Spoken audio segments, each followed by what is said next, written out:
Good afternoon, my people. What is going on? It is your main man, Charles Tank Harris, the founder and chief visionary officer of the financial literacy platform Wealth Our Way, where our motto is wealth is not only for the wealthy.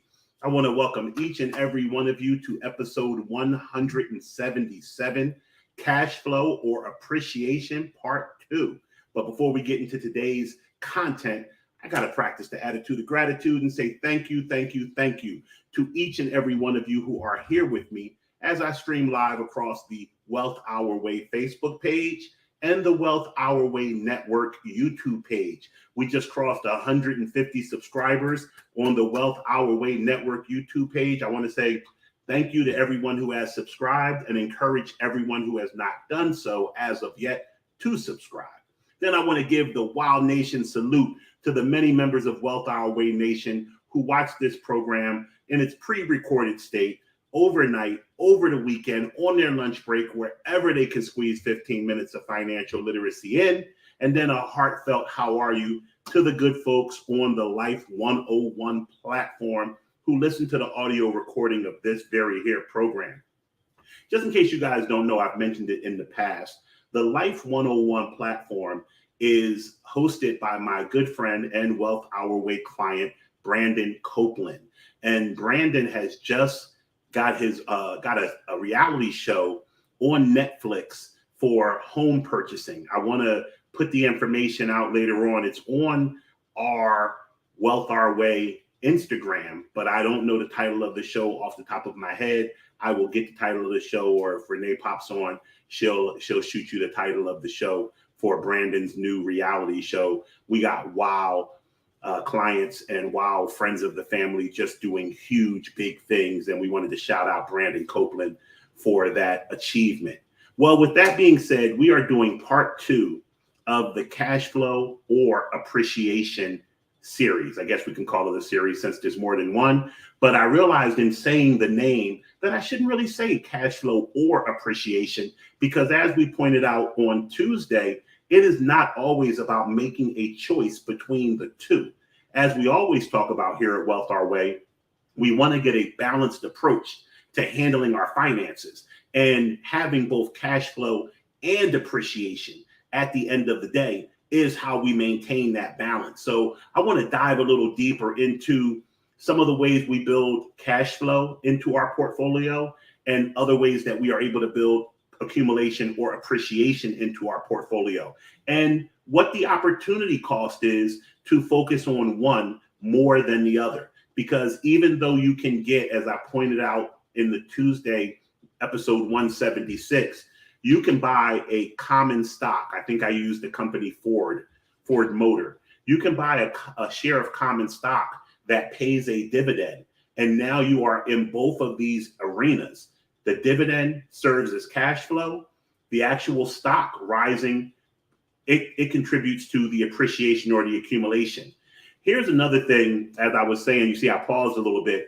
As I was thinking about the rising and declining price of a stock that you own, that you are getting a dividend from, one of the interesting things about the relationship between the price of a stock and the dividend that gets declared is what is called the dividend yield. So a lot of times investors will look at companies that have a history of paying a dividend, but have gotten beaten down in the market for whatever reason. Maybe they missed earnings, maybe the market's down as a whole, maybe their sector is out of favor. Because if a company has a history of declaring a dividend, but the stock price itself is lower, that relationship makes what's called the dividend yield higher. I'll give you an example. Let's say a company is trading at $20 a share, and they're going to declare a dividend of $1 for this particular year. 1 divided by 20 is 5%. That has a 5% dividend yield. But if that company, for whatever reason, loses half of its value and goes from trading at $20 to trading at $10, but they're still declaring the same $1 dividend, now you have to divide 1 by 10, and realize that your dividend yield is 10%. So if you're out here looking into your Roth IRA or your traditional IRA, which is where I encourage you to buy dividend yielding stocks because of the tax advantages. If you're out here looking for yield, you want to look at companies that may be out of favor. I know when the pandemic started, and this is why Ford keeps coming to my mind. When the pandemic started, the big three were down significantly. I mean, everything was down for 4 to 6 weeks, but these were companies that were out of favor and stayed out of favor for a little while. The big three, of course, the airlines, and these are companies that have a history of declaring a dividend. So at that point in time, you could actually go dividend yield shopping and say to yourself, hey, I do want the stock long term for it to appreciate.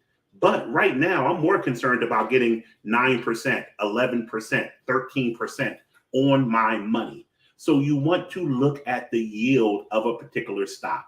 I saw a picture on Instagram where they talked about a myriad of companies, about 20 different companies. And they had 5 companies that paid their dividends in January, 5 companies that paid their dividends in April, 5 companies that paid their dividends in September, and 5 that paid them in December. So once again, I'm saying that incorrectly. They all pay them quarterly, but they staggered the way you bought the companies to make sure that every 3 months made it so that you got a dividend check every month. I'm not going to be like one of these typical internet talking heads that tell you that if you got $10,000 to buy a bunch of stocks that pay dividends, that you're going to be able to support yourself off the income for the rest of your life. You're not. If you found dividend stocks that were paying 10%, which is really, really good, let's start there.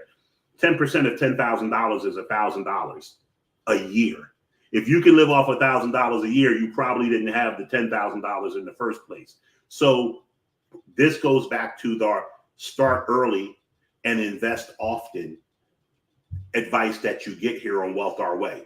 If you have come into a lump sum of money, or you're retiring and you're coming out of your employer-sponsored 401k, you're moving into an IRA, and you're looking to shift your portfolio away from appreciation, which can tend to be a little more risky, especially in our later years, to a more income-driven approach, then you want to look at dividend-producing stocks. The other thing I'll say, I touched on this on the Tuesday program, we talked about Social Security. There's not a person out here in America who has had Social Security taxes taken out their check who does not want to make sure they get their money back when they're retired. Everybody is waiting for Social Security. Some people are leaning on it way too much, and some people just have it as a small portion of their future. As we've talked about on previous Wealth Our Way 15-minute of finance programs, Social Security is a slice of a well put together retirement plan. If you are blessed to be at a company or a business or a municipality that pays a pension, you're going to have your pension in retirement. If you have contributed to an employer-sponsored 401k, 403b, or 457, that's going to be another portion of your retirement. If you've done some outside investing, whether it's in an IRA or a taxable brokerage account, that is yet another piece of your retirement. If you bought some real estate, yet another piece. And then lastly would be the piece that comes from Social Security.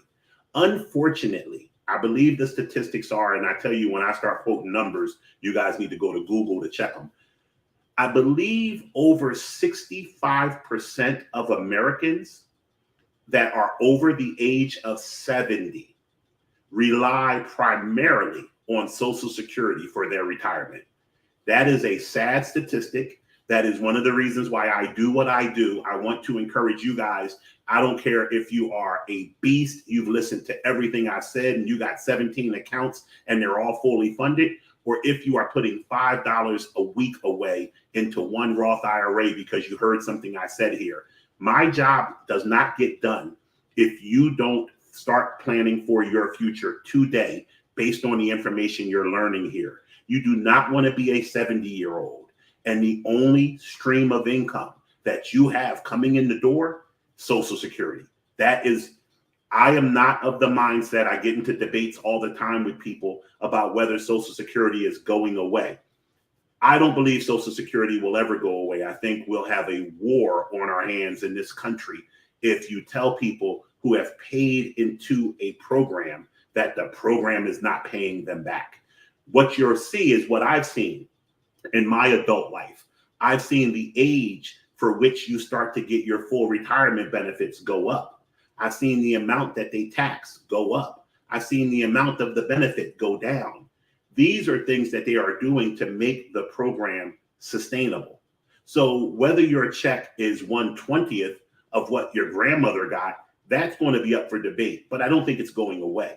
But at the same time, even though I may want to reassure you that it's not going away, please heed the words that are coming out of my mouth in Chris Tucker fashion to tell you that is not what's up. You do not want to depend on Social Security to fund your full retirement.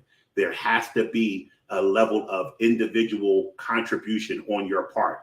The reason I harp on Social Security is because so many people depend on it and because so many people are concerned with it. You have the ability to set your own private Social Security up in the form of annuities. I am not here to hawk annuities. I'll do a completely different show to talk about annuities and answer questions because they are very challenged in the financial services realm. People love them, people hate them. But I remember when 2008 occurred and our federal government had to meet to make sure we can keep our financial system intact. The chairman of the Federal Reserve at that point in time, he had, they always have to disclose their finances to take these public jobs. And he had so much of his future income coming from annuities that he purchased. There were millions of dollars that he had used to buy annuities. And this is somebody who's in charge of the entire country's finances. I would think we would take a page out of his book and understand that at the end of the day, what our goal is to not outlive our money. And there's really only one thing that guarantees in writing that you won't outlive your money, and that is an annuity. So that's something that maybe we'll do another show on.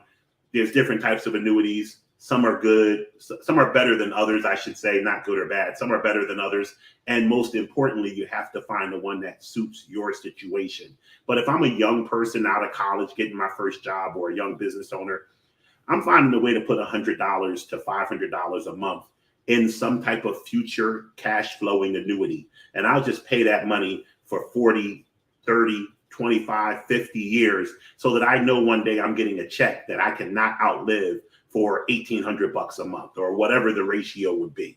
So you want to look into making sure you've put together a cash flow system that you can't outlive.